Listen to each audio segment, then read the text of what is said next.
La palabra de Dios contenida en este libro es la verdad que acepto creer, es la enseñanza que me comprometo a seguir y es la esperanza que me atrevo a confesar. Nada me impide recibirla, nadie me evitará que la haga parte de mi vida y por ningún motivo dejaré de proclamarla. Estoy aquí para leerla, oírla y vivirla diariamente. Amén. Señor Santo, habla en nuestras vidas, por favor, bendícenos según estamos hoy, Señor. Háblanos, que nada ni nadie te impida trascender nuestro corazón, nuestra voluntad, nuestros pensamientos y bendecirnos, Señor, transformarnos un poco más. Te lo pedimos en Cristo Jesús. Amén. Amén. Hermanos, llevamos todos los días esta semana estudiando un pasaje de la Escritura que nos habla de la adoración verdadera, porque el Señor busca adoradores que le adoren en espíritu y en verdad. Y seguimos estudiando este pasaje de manera profunda. El hermano Elías, quien hizo estos devocionales, de esta última parte de la palabra pesca. Falta todavía la palabra pescar o la R para pescar, pero esta parte es el hermano Elí, como líder de adoración, como uno que ministra en adoración también, le correspondió estudiar esto y hemos estado siendo bombardeados, llenados de palabra de Dios, de enseñanza de Dios respecto a la adoración. Así es que hoy debemos meditar en eso también. El mensaje, por supuesto, que se llama Llamados a Adorar, que es el tema de esta semana. Pero la idea de este mensaje es la siguiente: la visión apocalíptica de la adoración. En Apocalipsis capítulo 4, versículos 1 al 11, hay un culto de adoración, pero es un culto de adoración en el cielo, un culto de adoración celestial.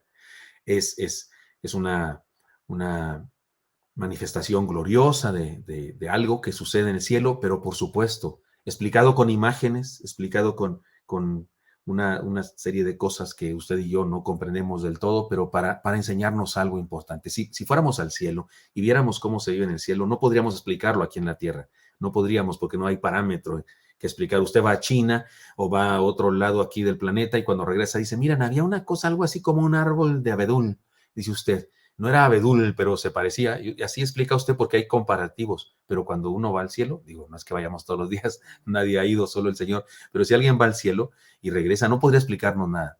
Así es que este pasaje es un pasaje así apocalíptico. Apocalíptico quiere decir revelación.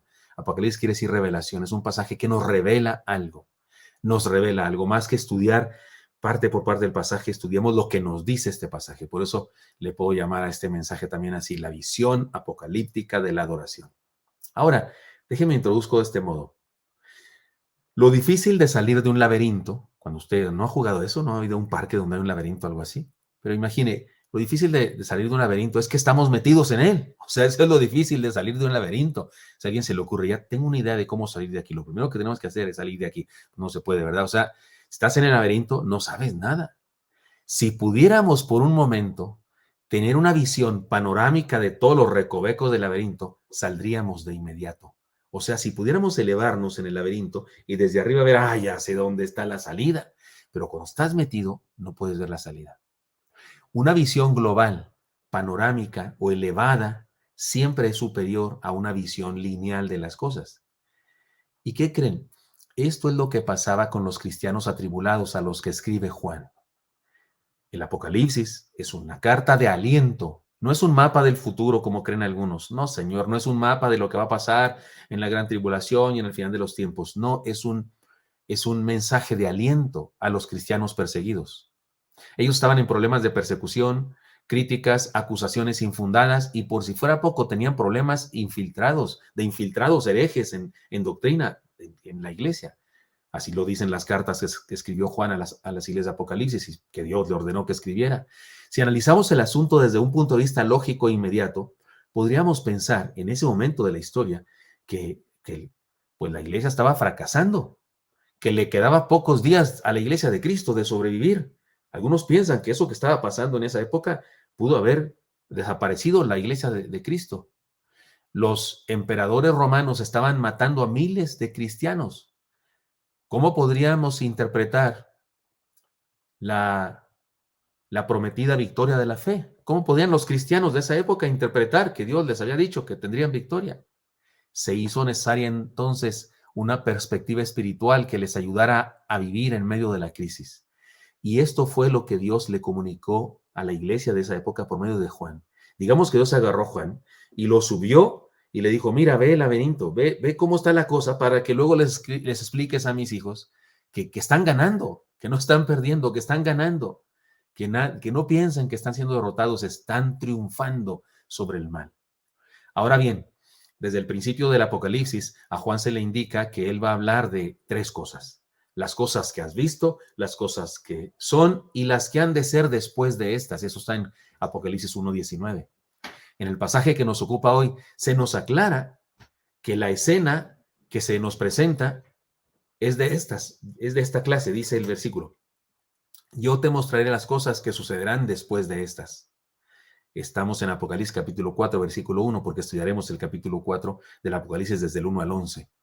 La frase que se traduce después de esta es una palabra griega que voy a decirla, metatauta. Son dos palabras, metatauta.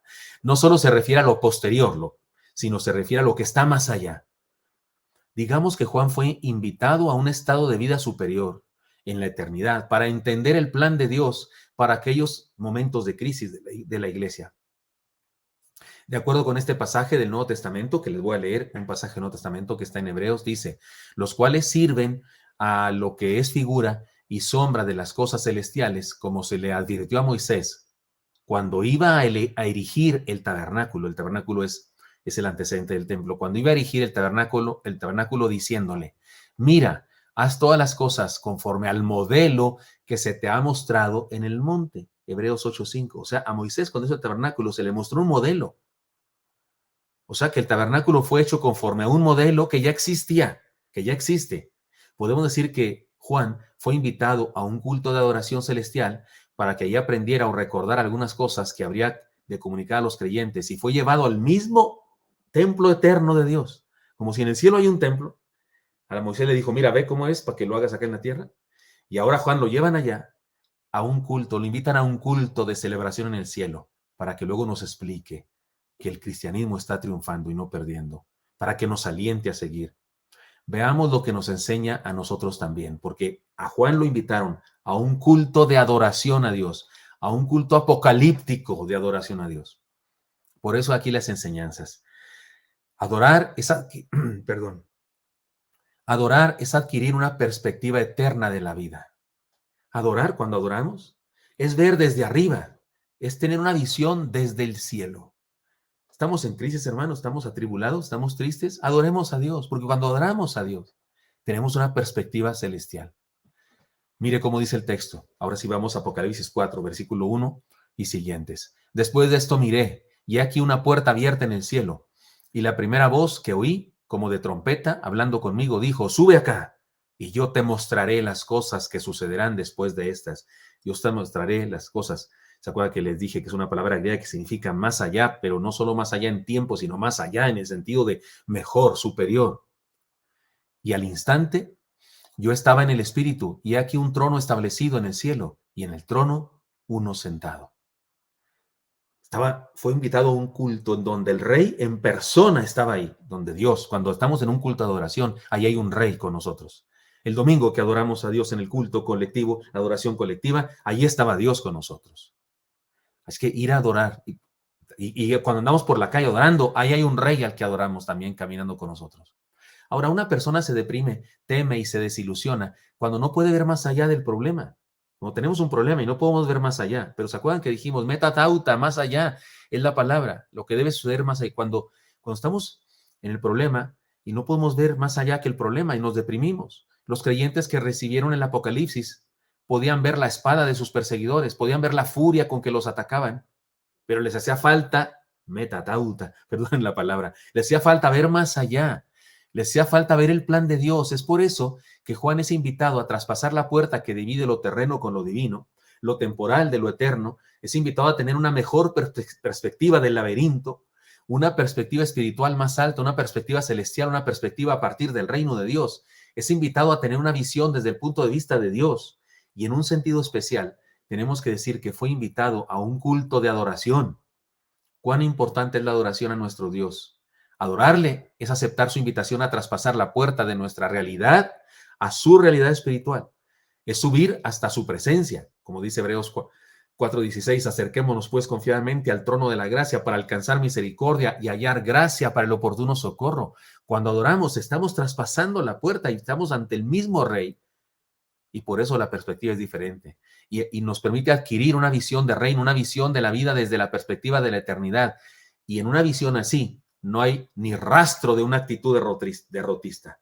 No hay ni rastro de una actitud que ama la angustia, no, sino un sabor intenso de victoria y gloriosa esperanza. Así que cuando estemos en tribulación, hermanos míos, adoremos, adoremos y recordemos quién es Dios y veamos desde su punto de vista las cosas y entonces podemos seguir.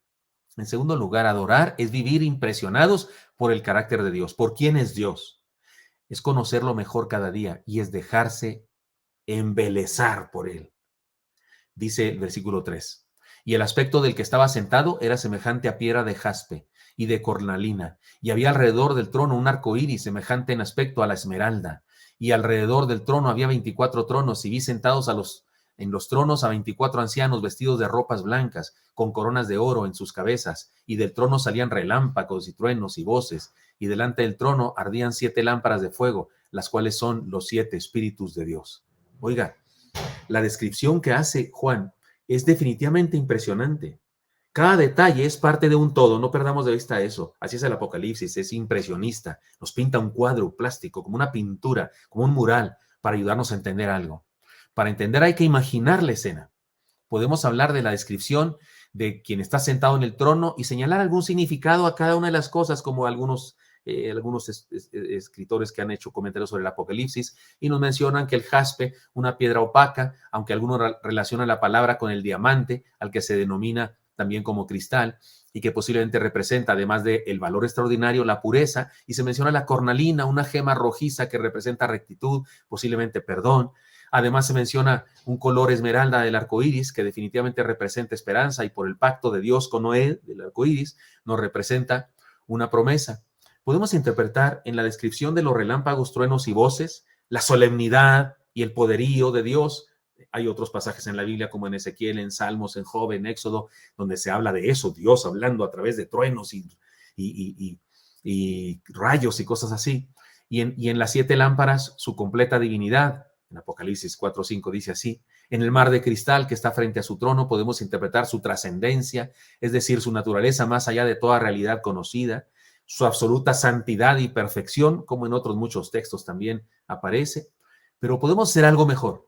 He ido así rápido con esto y no me he detenido en ninguna descripción, porque podemos hacer algo mejor. Podemos podemos intentar imaginarnos aquel ser y notar lo difícil que resulta definirlo, como le fue difícil definirlo y describirlo a Juan. Así que hemos llegado a una conclusión importante. Por eso, cuidado con esas interpretaciones que agarran un cachito y otro cochito y te dicen ya 20 páginas sobre la cornalina y medio libro con asunto del jade. Perdóneme, no es la intención de Juan. Dios no puede ser definido ni descrito por ninguna mente humana. Dios no puede ser descrito por nadie. Además, la Biblia dice que a Dios nadie le vio jamás. Entonces, ¿qué quiere decir eso que Juan vio? Es una revelación de Dios. Dios le revela a Juan a través de estas imágenes cosas que debe decirnos, pero no deberíamos usted y yo pensar cómo será Dios y su vestido está lleno de jade y de perlas preciosas, trae un diamante por aquí. No importa, no podemos describirlo. Dios no puede ser definido ni descrito por una mente humana. Lo más que podemos hacer es imaginarlo, hacer poemas sobre él y enamorarnos de él cada día. Si ahora mismo tratamos de describir a Dios cada uno de nosotros, seguramente que lo haríamos de muy distintas maneras. Conviene más entonces que nos dejemos embelezar por su personalidad y reconozcamos que Él es indescriptible. Juan dice que era semejante a, que había algo como o algo parecido a, lo cual no se refiere a un asunto exacto. Por eso Juan dice, había algo que se parecía y había algo como esto, porque no está describiendo a Dios en perfección, porque no se puede hacer. Es un intento por describir aquello que le provoca tan grande éxtasis espiritual. Él es bello, eterno, poderoso, puro, perfecto y muy diferente a los dioses limitados e imperfectos de otras gentes. Y nuestra única manera de relacionarnos con Él es adorarle.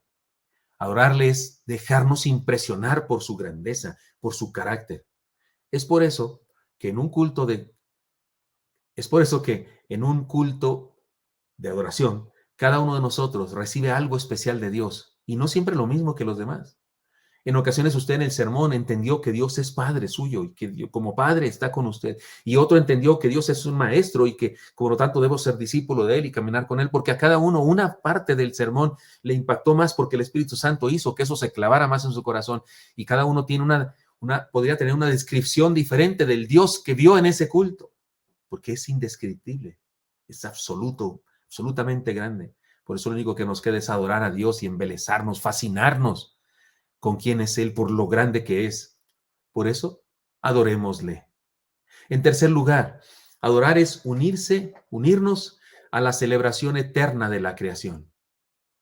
Es unirnos a la creación y cumplir el propósito por el que fuimos creados. Mire cómo dice el texto. Y delante del trono había como un mar, otra vez como un mar. No dice que había un mar, dice que había como un mar.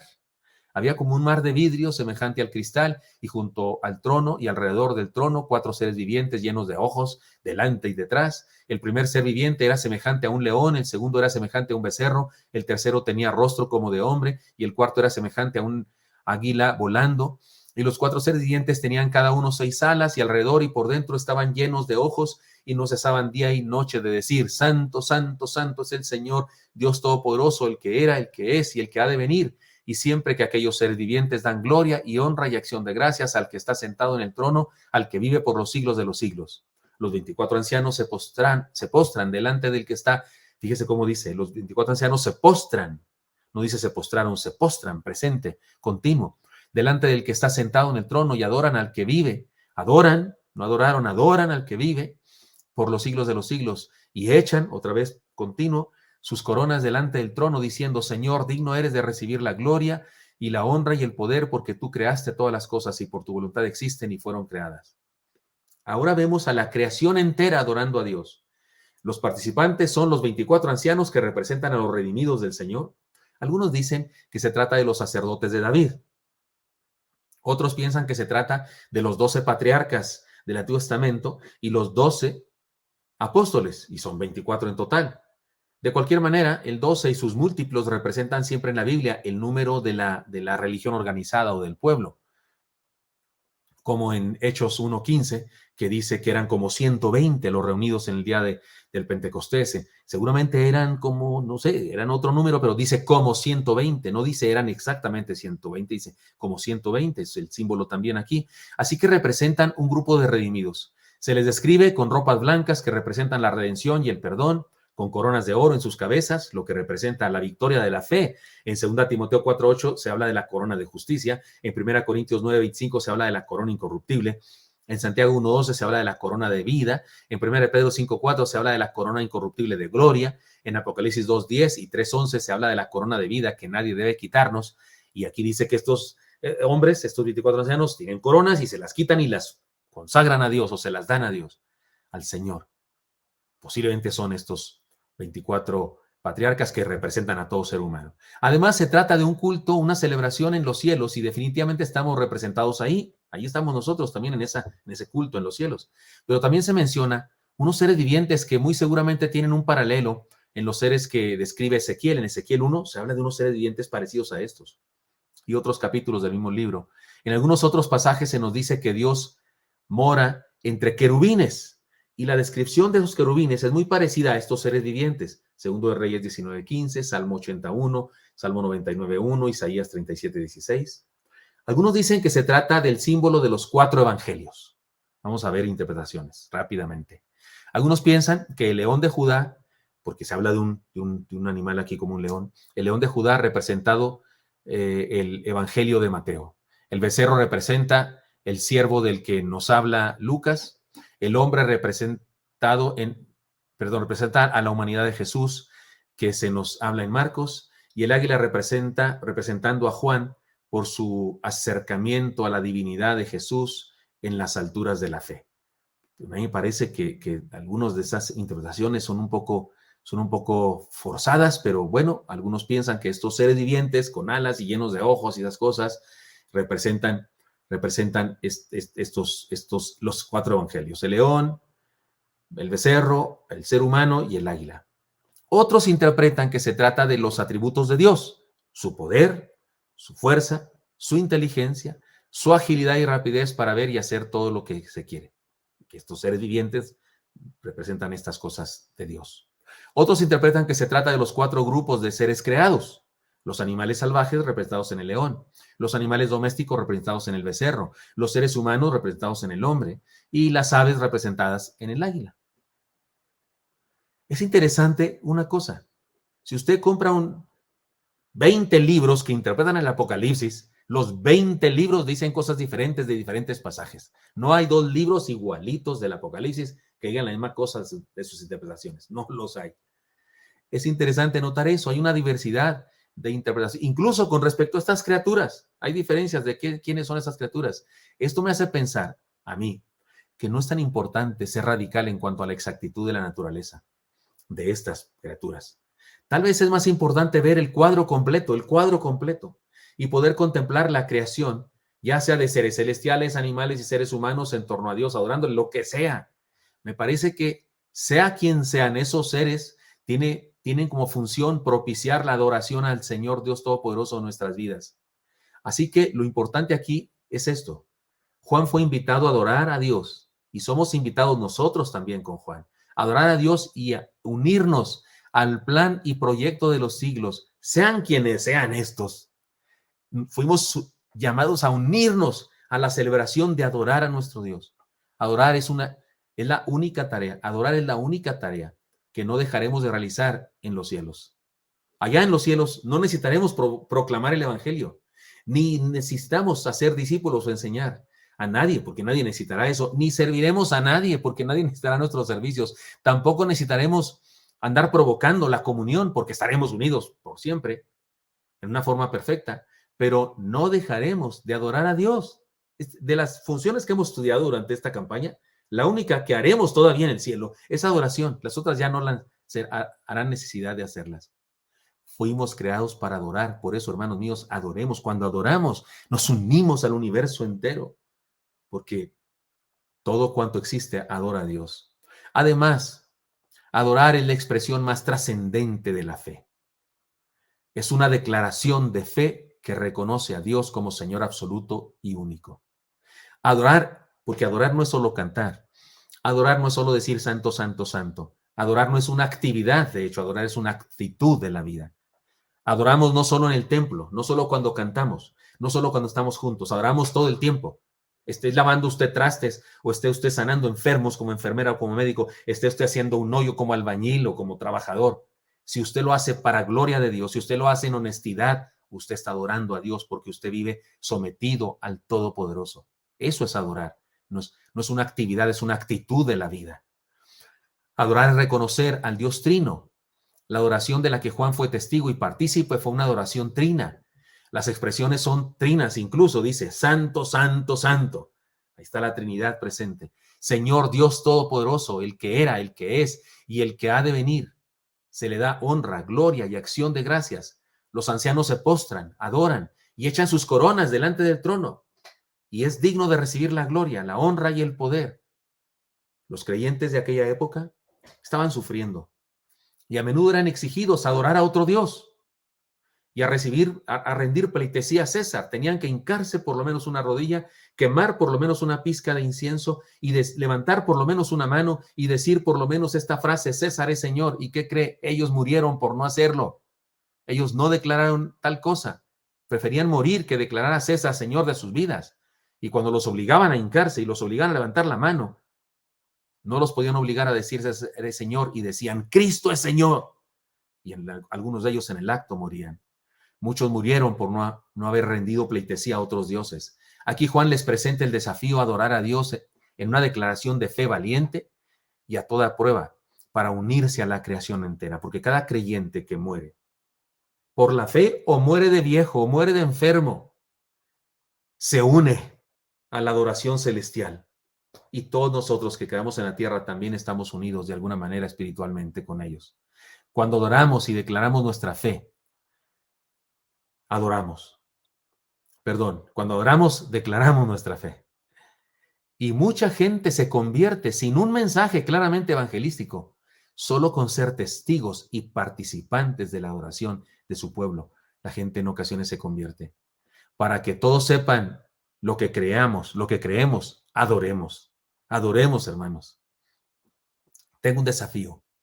Es importante recordar que Juan no está describiendo algo que sucedió en alguna ocasión en el cielo. No, él nos está hablando de un evento que sucede permanentemente en la eternidad. Y siempre que aquellos seres vivientes dan gloria y honra y acción de gracias al que está sentado en el trono, y siempre que aquellos seres vivientes, o sea, no lo hicieron una vez porque fue Juan, eso es lo que hacen. Al que vive por los siglos de los siglos, los 24 ancianos se postran, adoran, echan sus coronas, diciendo, o sea, eso está haciéndose permanentemente. Evidentemente, insisto, es una revelación que Juan recibe. Aquello no podemos usted y yo entender lo que así es, que hay unos seres vivientes así llenos de ojos en el cielo y ahí me van a espantar. Cuando llegue al cielo, lo primero que voy a ver es uno de esos seres y me voy a querer regresar o qué. No, esto es una visión que tuvo el hermano Juan, que es una revelación que nos enseña algo. Lo que debemos entender es lo que nos dice. Pero lo que nos dice es que esto se trata de un suceso en la eternidad escrito por un mortal que fue invitado a participar de aquel evento para que viniera y nos contara y nos diera aliento para seguir adelante a pesar de las pruebas, para que entendamos que hay un Dios enorme, maravilloso, soberano, extraordinario, que nos embeleza, que nos fascina y en Él confiamos. Y en lugar de estar viendo la espada, y en lugar de estar viendo la enfermedad, y en lugar de estar viendo la economía que se viene abajo, y en lugar de estar viendo las necesidades, veámoslo a Él en su grandeza, y eso nos alienta a seguir.